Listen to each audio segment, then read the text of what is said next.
Fala galera, mais um vídeo aqui para a página e para o canal. Falar um pouco desse jogo Vasco Fluminense no Maracanã. É complicado começar a falar disso porque tem muita coisa, arbitragem, elenco, 777, enfim. Primeira coisa eu vou falar assim, o pênalti que aconteceu foi escandaloso, tá?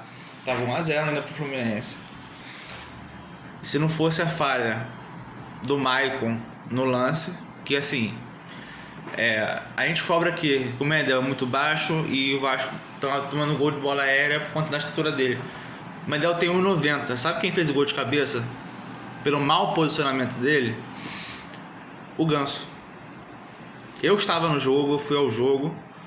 Ele ficou entre o Léo, que estava marcando o Cano, e o Maicon simplesmente marcando a bola, mal posicionado. A bola passou pelo Maicon. Isso, mais uma vez, com 10 minutos de jogo. E aí o que acontece? O Vasco parece que sente, né, absurdamente o gol. O Vasco tinha começado até bem, estava começando a posse de bola, conseguia tocar a bola.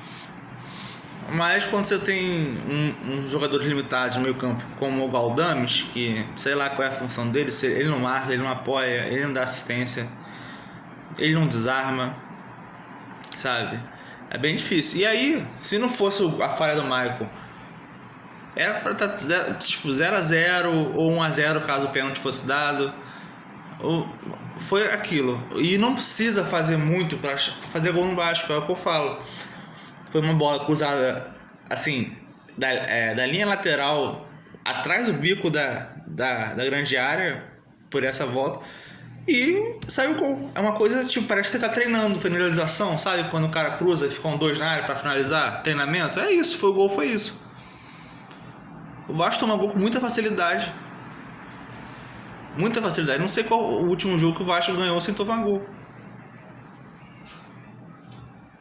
E aí? E aí ficou o primeiro tempo chato. O Vasco, para variar, ele tem uma dificuldade de você conseguir roubar bolas no meio campo. Você tem 3 volantes. O Esforço, que corre menos que eu. O Galdames, que corre menos que eu. E o Matheus Carvalho, que é esforçado. Para mim tá fora de posição. O Hugo Moura, em pouco tempo, ele fez mais desarmes de todo mundo junto ali. E eu acho que ele vai ser titular. Não sei como é que ele vai armar depois. O Payet voltando, não sei se volta contra o Criciúma, mas voltando, não sei quem vai sair do time. Alguém vai sair, óbvio. Não sei quem vai sair, mas até o jogo contra o Criciúma, o Hugo Moura vai ser titular, porque ele é um cara força física, ele fez muitos desarmes hoje, foi fundamental. Penso até em botar ele com o Zé Gabriel, ou botar ele com o Cocão, Matheus Carvalho e mais alguém. Porque, cara, tem 3 volantes. O Vasco não cria e toma gol. Se a jogada do Vasco é basicamente você levar pro Piton, pro Paulo Henrique e cruzar na área pro Verratti, você não precisa ter criação. O que adianta? Não tem. E aí sabe o que acontece? Quando eu falo assim da 777, a gente tá refém da 777 porque a gente não tem meio campo. Sabe quem fez o meio campo hoje, no segundo tempo, atrás do Verratti? O David. Ele entra com o Ryan, no segundo tempo, Ryan, o Eric Marcos, e tirou um volante e botou o David ali atrás do Verratti. A gente teve dificuldade no meio campo, a gente conseguia atacar mais, mas dava muito espaço para o Fluminense no meio campo. O Fluminense várias vezes chegava perto da área do Vasco, o Marcelo sozinho ali pela esquerda, e ele não soube aproveitar. Conseguimos descontar com o Verratti, mas antes disso já teve aquela bola que o Ryan sozinho estou em cima do Fábio. E isso eu vou falar, eu já sempre falo assim, eu até acho que ele tem que começar a partida contra o Criciúma, tá? Porque ele é um canhoto, ele tem explosão, entendeu? Eu acho que é uma outra característica. Ele precisa treinar a finalização. Ele não sabe cabecear, ele sempre fura a cabeçada, ele não consegue. Ele precisa treinar finalização com contra o goleiro, 1 contra 1. Ele precisa treinar isso, porque ele telegrafou onde ele é. Ele virou todo o corpo. Se ele vira o corpo e dribla o Fábio pra dentro, ele sai com um gol vazio. Entendeu? Então, assim, isso é uma coisa que o Ramon Dias, que é o técnico, tem que orientar. É a função dele.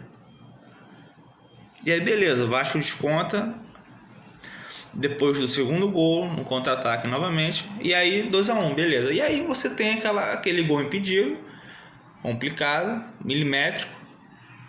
E tem o gol que o Cleiton perde. De um modo geral, assim, eu não acho, tirando a parte da arbitragem, que aí poderia mudar partida e tal, o Vasco não jogou o primeiro tempo, o Vasco não produziu. O Vasco, ele tem um repertório muito limitado, porque o Vasco não tem criação no meio. Sem o Payet não tem um volante, o meia. E o que acontece? Não temos um meia. O Vasco Associação, o Pedrinho, quem for lá, fica de mãos atadas, porque depende da 777. A 777 não contratou ninguém, não quis contratar ninguém. A janela fechou, tanto daqui quanto internacional. Só vai contratar. E se contratar em julho, ou seja, final do primeiro turno, eu sei lá quantos pontos o Vasco vai fazer. E vamos continuar aí sem um reserva para o Payet. E tem 37 anos. Não temos um atacante de lado. Eu já falei aqui, eu não sei o que vem no Eric Marcos para estar jogando. Ele entra nervoso, ele não consegue. Ele não dribla, ele não chuta. Ele tomou bola nas costas pra caramba hoje, quando ele entrou. Eu acho que ele não tem condição de jogar no profissional do Vasco ainda. Não sei se ele já tem idade para jogar sub-20. Mas, cara, não dá. Eu não vejo futebol nele ainda. Ele não entra bem. Ele não consegue produzir. Bota ele lá direito, bota ele lá direito. Ele não produz, cara. Não sei por que colocam ele ainda. Depois de tanto tempo ainda, entendeu? O Ryan, ele vai ser titular porque eu acho que é outra característica. Entendeu? O Rossi, cara, não vai, entendeu? Eu testaria já o Ryan como titular. Então, assim, são detalhes que fazem a diferença. E o que irrita é que, assim, o Vasco demora a entrar na partida. E outra, a marcação no meio, ela tá sempre chegando atrasada. O Fluminense consegue dominar, girar, tocar, se apresentar e vai tocando. E o Vasco nunca consegue antecipar, nunca consegue abafar. E o time tá espaçado. Você vê quem foi ao jogo, sabe o que eu tô falando. O time, assim, é o Piton, a zaga aqui, os três, né? O zagueiro, o lateral. Aí é um meio aqui, lado do lado, o Verratti, Rossi e David. Não tem aproximação. A distância de um jogador pro outro, assim, é de 5 metros para mais. Eu perdi a conta de quantas bolas foram cruzadas na área do Fluminense na intermediária, que não tinha jogada. Perdi as contas de quantas vezes teve ligação direta do Michael, entendeu? Pro Verratti escorar, enfim. As chances que o Vasco teve foi muito no corpo, na disputa da segunda bola, que o Vasco começou a ganhar no segundo tempo, que não ganhava no primeiro, disputa, dividida. E aí conseguia articular, tocar a bola. O jogo era pelo lado do Marcelo, segundo tempo principalmente. O Vasco conseguiu abrir bem os pontas. Mas aí falta qualidade técnica, entendeu? Falta visão de jogo. E a gente, mais uma vez, mais uma derrota. E preocupa. Porque, assim, eu acho que a briga pelo rebaixamento vai ser muito tensa novamente. Eu acho que os 4 que retornaram da Série B têm chance de cair de novo. O Vasco, tá, por enquanto, que eu tô vendo, vai correr por fora. O Cruzeiro também vai. E o Cuiabá. Pelo que eu tô vendo agora, eu já repito, o Vasco é um dos poucos, né, time grande que tá lá embaixo, tá mal, assim, né, não tem elenco. Então, assim, por exemplo, o Corinthians hoje perdeu de novo, tá com 1 ponto no campeonato.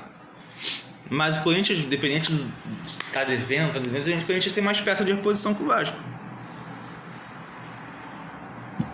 O Botafogo não tá jogando bem, mas olha do meio pra frente do Botafogo. E a gente olha pro banco, não tem ninguém. A gente tem 2 volantes lesionados. Temos um meio que tá lesionado, que só tem ele é a solução pra tudo. E uma zaga que não acerta, sendo defensivo limitado. Então, assim, mais uma vez, a gente tem uma dificuldade absurda para fazer um gol, porque tem chances claras e não faz. E quando o cara vai lá, o Fluminense, o Bragantino, dá um chute, acabou. E aí você tem que correr atrás de novo. Agora, esperar contra o Criciúma para ver o que eles vão fazer, qual vai ser o time escalado. Eu acho que ele vai colocar algum Moura, porque não tem porquê. Vai ter uma semana para descansar, para treinar, entendeu? Não sei se o Paê vai voltar. Mas assim, é impressionante como a gente não consegue usar os pontas. Eu falo sempre, cara, é muito interessante você ter um canhoto do lado invertido, do lado direito, e o destro do lado esquerdo, porque isso é tendência. A maioria dos times joga com o pé invertido, porque é isso. Você abre o corredor pro lateral, você abre pro chute, você tem um mano a mano, você domina virando para dentro já, entendeu? Você consegue proteger melhor a bola. Todos os times, a maioria dos times aí, você pegar, eles têm esse jogador, ou esses jogadores. Então não adianta achar que a base é forte pra caramba toda hora, que vai resolver, porque não vai. Porque não vai mais na situação. A base não é para ser usada assim como solução imediata para queimar jogador. Não vai ser assim. Aí já falam, porque o JP... Cara, o JP entrou meia hora contra o Grêmio, 20 minutos contra o Grêmio. Não comprometeu, mas é isso. Se ele for mal o próximo jogo, aí já também não vai servir. Agora a solução não é mais JP. Vai vir outro da base. Não, esse que é o bom. Como eu tô vendo algumas páginas do Vasco falando, não, porque o esforço agora... Não que eu ache o esforço um grande jogador, mas o esforço agora não pode mais. Agora o bom é o da base. Mas não sei o que não é bom. Tá? O bom é o fulano que tá vindo. Porra, amigo, o problema não é esse. O problema é que assim, a gente tá refém da 777, porque tudo depende do dinheiro deles. Ninguém pode falar nada, ninguém pode questionar nada, porque quem manda são eles. E vamos ter que aturar esse elenco ridículo que foi montado pro brasileiro. E agora torcer para ganhar os jogos em casa, pelo menos, contra times que vão brigar para não cair, para concorrente direto, porque com esse time não vai para frente. E a torcida embalar, só isso. A torcida que vai carregar o time mais uma vez. Valeu.